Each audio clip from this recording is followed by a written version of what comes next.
So if you thought that the PS5 didn't have exclusives, I don't know what you were thinking, because it did, but if you thought that, like, there wasn't enough PS5 games in particular, Sony is investing some serious money to make sure that that's no longer the case, and to overall just stay ahead of Xbox, so that Xbox basically doesn't have as many exclusives and everything like that. Even though they've been rapidly buying studios, PlayStation has a plan, and that's what we're going to talk about in this video. Hello everybody, what is going on? Jimmy here, back with another video. Hope you guys are all doing well. Today, my friends, we have some really great news to talk about. I know everything we've been talking about with Sony lately has been all negativity and all sadness, but this is actually good news, and this is actually going to make it even harder for Xbox to actually catch up to Sony in terms of exclusives and stuff, because Sony has set out a plan of what they're going to do over the course of the next year, and it is absolutely incredible. But before we get into all that, if you're enjoying this video and you end up liking it, drop the video a like, subscribe to the channel for more PlayStation and overall gaming news, and comment down below after this video and let me know how you feel about all this. Alright, now let's get started. Sony is going to invest $183 million over the course of 2021 into exclusives, and I don't think this is counting games already coming out like Returnal. I don't think that counts in this. I think that there is going to be more money put forward here than like what's going on with Returnal. I think this is like, that was part of what they invested in like years ago, so I think this is definitely new money, and this is going to be new games coming out, probably not in 2021, games we'll see in the future.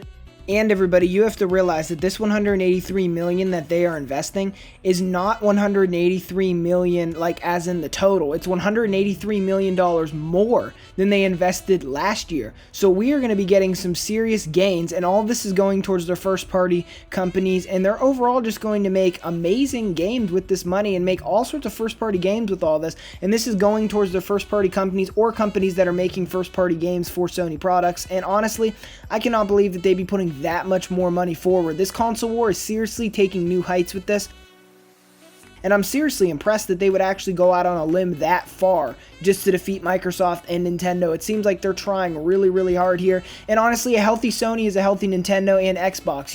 If everyone stops and everyone doesn't keep trying to make these huge games and try to outdo each other, us as the gamers aren't gonna have anything to play. So it's actually really good for us when all this type of stuff goes down, everybody, because overall we are the only ones who end up reaping the benefits. They end up spending more money. We're the ones as the consumers who end up actually getting more out of this, and it ends up being a win for all of us, especially those who have more than one platform. Like I said, I do think that this is a really great thing, and I'm looking forward to see what comes out of it. $183 million is nothing to scoff at here. They could probably invest in like 10 great games with that amount of money, at least 5.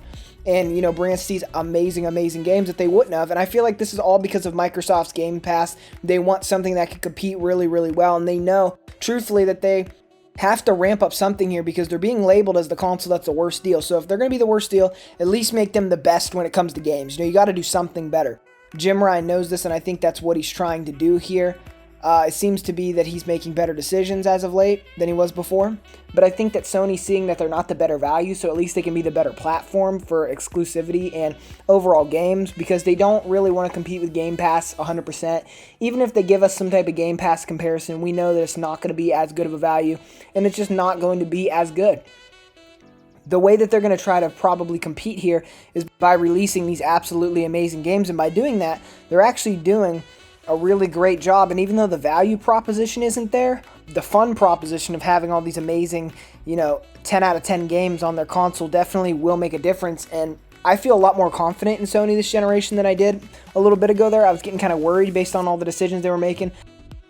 But $183 million invested into exclusives over the course of 2021 definitely seems like a ton of money. I cannot believe that during this fiscal year they're going to be spending that much money. That's what it says right here. It's during this fiscal year they'll be spending $183 million, and I'm just so looking forward to the games that we're going to get out of this whole deal. Who knows what they're going to do? Are they going to guarantee that they're going to are they going to get exclusivity rights for whatever Persona's doing next, Persona 6? Who knows? Are they going to pay Atlas to get exclusivity on the next mainline Persona? They seem to do that every time.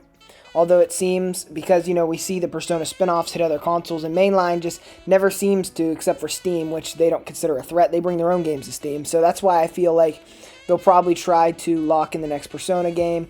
Maybe they're going to invest more in Naughty Dog and these developers that make them a ton of money, Insomniac Games, these ones that really bring a lot to the table. And I personally more than anything, I'm looking forward to the RPGs that are going to come out of this. These long, great games that tell amazing stories. I'm most looking forward to that out of everything here.